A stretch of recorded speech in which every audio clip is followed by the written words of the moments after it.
ॐ अथ पञ्चमोऽध्यायः। ॐ अस्य श्री उत्तरचरित्रस्य रुद्रऋषिः महासरस्वती देवता अनुष्टुप्छन्दः भीमाशक्तिः भ्रामरी बीजं सूर्यस्तत्त्वं सामवेदस्वरूपं महासरस्वती प्रीत्यर्थे उत्तरचरित्रपाठे विनियोगः। ध्यानम्। ॐ घण्टाशूलहलानि शङ्खमुसले चक्रन्धनुस्सायकम् हस्ताब्जैर्दधतीं घनान्तविलसच्छीतां श्रुतुल्यप्रभाम् गौरीदेहसमुद्भवान्त्रिजगतामाधारभूतां महापूर्वामत्र सरस्वतीमनुभजे शुम्भादिदैत्यार्दिनीम्।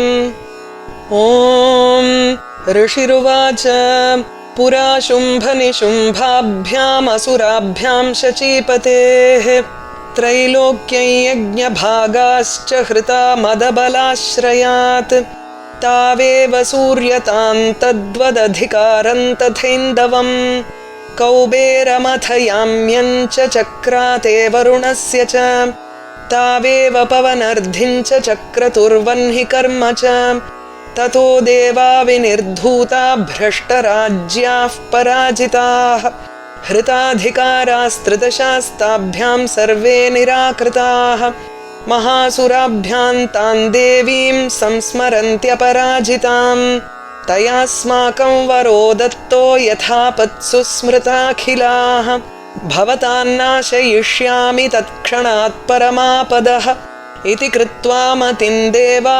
हिमवन्तन्नगेश्वरं जग्मुस्तत्र ततो देवीं विष्णुमायां प्रतुष्टुवुः देवाऊचुः नमो देव्यै महादेव्यै शिवायै सततं नमः नमः प्रकृत्यै भद्रायै नियताः प्रणतास्मतां रौद्रायै नमो नित्यायै गौर्यै धात्र्यै नमो नमः ज्योत्स्नायै चेन्दुरूपिण्यै सुखायै सततं नमः कल्याण्यै प्रणतां वृद्ध्यै सिद्ध्यै कुर्मो नमो नमः नैऋत्यै भूभृतां लक्ष्म्यै शर्वाण्यै ते नमो नमः दुर्गायै दुर्गपारायै सारायै सर्वकारिण्यै ख्यात्यै तथैव कृष्णायै धूम्रायै सततं नमः अतिसौम्यातिरौद्रायै नतास्तस्यै नमो नमः नमो जगत्प्रतिष्ठायै देव्यै कृत्यै नमो नमः या देवी सर्वभूतेषु विष्णुमायेति शब्दिता नमस्तस्यै नमस्तस्यै नमस्तस्यै नमो नमः या देवी सर्वभूतेषु चेतनेत्यभिधीयते नमस्तस्यै नमस्तस्यै नमस्तस्यै नमो नमः या देवी सर्वभूतेषु बुद्धिरूपेण संस्थिता नमस्तस्यै नमस्तस्यै नमस्तस्यै नमो नमः या देवी सर्वभूतेषु निद्रारूपेण संस्थिता नमस्तस्यै नमस्तस्यै नमस्तस्यै नमो नमः या देवी सर्वभूतेषु क्षुधारूपेण संस्थिता नमस्तस्यै नमस्तस्यै नमस्तस्यै नमो नमः या देवी सर्वभूतेषु छायारूपेण संस्थिता नमस्तस्यै नमस्तस्यै नमस्तस्यै नमो नमः या देवी सर्वभूतेषु शक्तिरूपेण संस्थिता नमस्तस्यै नमस्तस्यै नमस्तस्यै नमो नमः या देवी सर्वभूतेषु तृष्णारूपेण संस्थिता नमस्तस्यै नमस्तस्यै नमस्तस्यै नमो नमः या देवी सर्वभूतेषु क्षान्तिरूपेण संस्थिता नमस्तस्यै नमस्तस्यै नमस्तस्यै नमो नमः या देवी सर्वभूतेषु जातिरूपेण संस्थिता नमस्तस्यै नमस्तस्यै नमस्तस्यै नमो नमः या देवी सर्वभूतेषु लज्जारूपेण संस्थिता नमस्तस्यै नमस्तस्यै नमस्तस्यै नमो नमः या देवी सर्वभूतेषु शान्तिरूपेण संस्थिता नमस्तस्यै नमस्तस्यै नमस्तस्यै नमो नमः या देवी सर्वभूतेषु श्रद्धारूपेण संस्थिता नमस्तस्यै नमस्तस्यै नमस्तस्यै नमो नमः या देवी सर्वभूतेषु कान्तिरूपेण संस्थिता नमस्तस्यै नमस्तस्यै नमस्तस्यै नमो नमः। या देवी सर्वभूतेषु लक्ष्मीरूपेण संस्थिता नमस्तस्यै नमस्तस्यै नमस्तस्यै नमो नमः। या देवी सर्वभूतेषु वृत्तिरूपेण संस्थिता नमस्तस्यै नमस्तस्यै नमस्तस्यै नमो नमः। या देवी सर्वभूतेषु स्मृतिरूपेण संस्थिता नमस्तस्यै नमस्तस्यै नमस्तस्यै नमो नमः।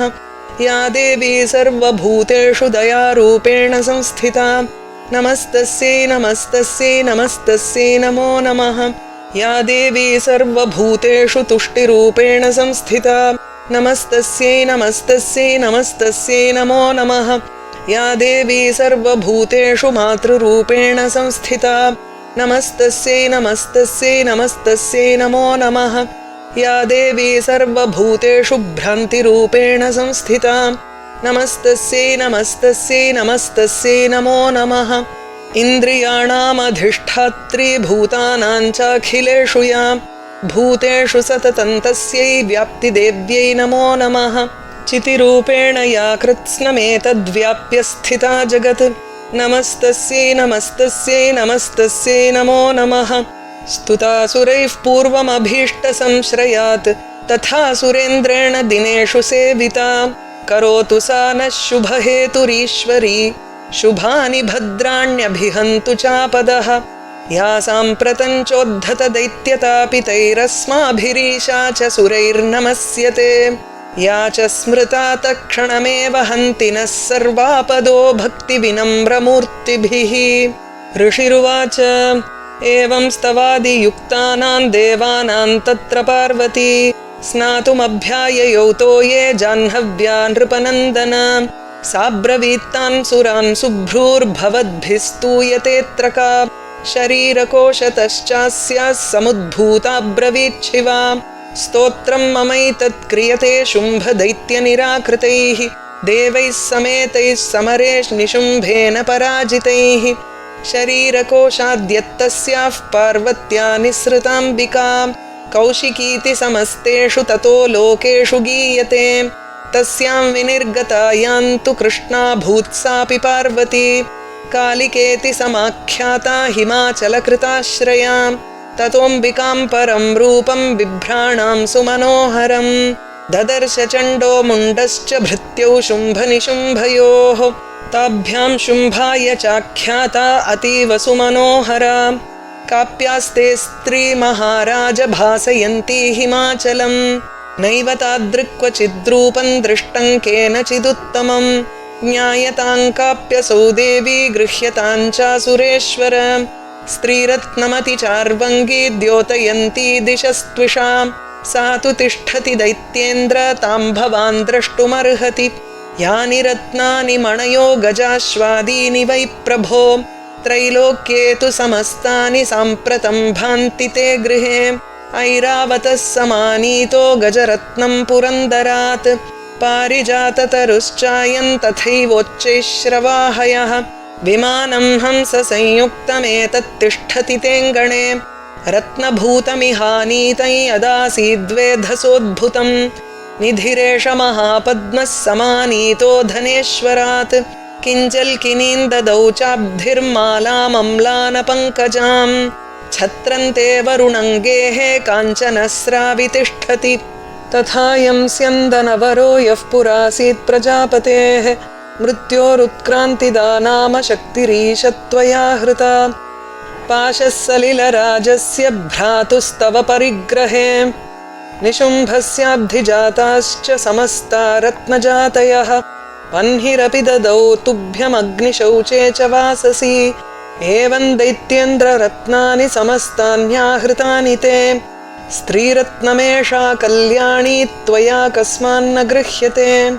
ऋषिरुवाच निशम्येति वचः शुम्भः स तदा चण्डमुण्डयोः प्रेषयामास सुग्रीवं दूतं देव्या महासुरम् इति चेति च वक्तव्या सा गत्वा वचनान् मम यथा चाभ्येति सम्प्रीत्या तथा कार्यं त्वया लघु स तत्र गत्वा यत्रास्ते शैलोद्देशेति शोभने सा देवी तान् ततः प्राहश्लक्ष्णं मधुरया गिरा। दूत उवाच देवि दैत्येश्वरः शुम्भस्त्रैलोक्ये परमेश्वरः। दूतोऽहं प्रेषितस्तेन त्वत्सकाशमिहागतः। अव्याहताज्ञः सर्वासु यः सदा देवयोनिषु। निर्जिताखिलदैत्यारिः स यदाह शृणुष्व तत्। मम त्रैलोक्यमखिलं मम देवावशानुगाः। यज्ञभागानहं सर्वानुपाश्नामि पृथक् पृथक्। त्रैलोक्ये वररत्नानि मम वश्यान्यशेषतः। तथैव गजरत्नं च हृत्वा देवेन्द्रवाहनं। क्षीरोदमथनोद्भूतमश्वरत्नं ममामरैः। उच्चैश्रवससंज्ञं तत्प्रणिपत्य समर्पितम्। यानि चान्यानि देवेषु गन्धर्वेषु रगेषु च रत्नभूतानि भूतानि तानि मय्येव शोभने।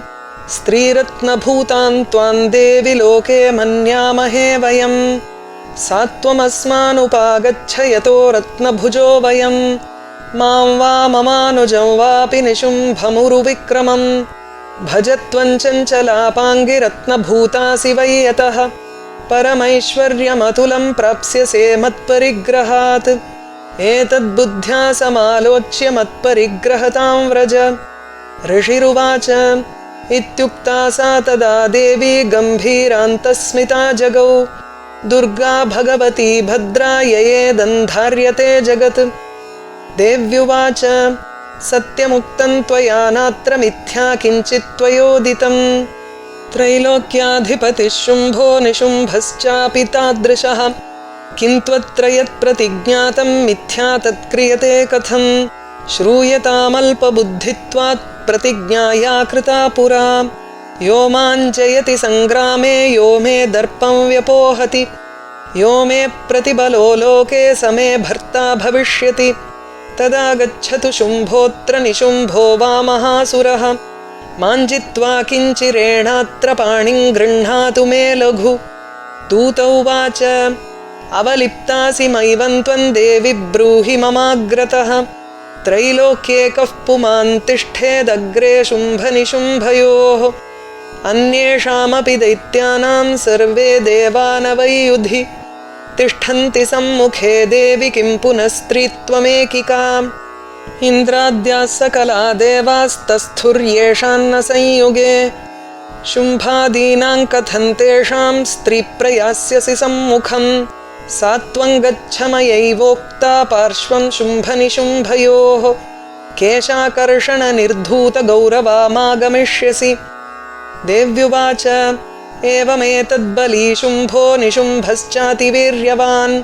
किं करोमि प्रतिज्ञा मे यदनालोचिता पुरा। सत्वं गच्छ मयोक्तं ते यदेतत्सर्वमादृतः। तदा चक्ष्वासुरेन्द्राय स च युक्तं करोतु तत्। ॐ इति श्रीमार्कण्डेयपुराणे सावर्णिके मन्वन्तरे देवी माहात्म्ये देव्या दूतसंवादो नाम 5मोऽध्यायः।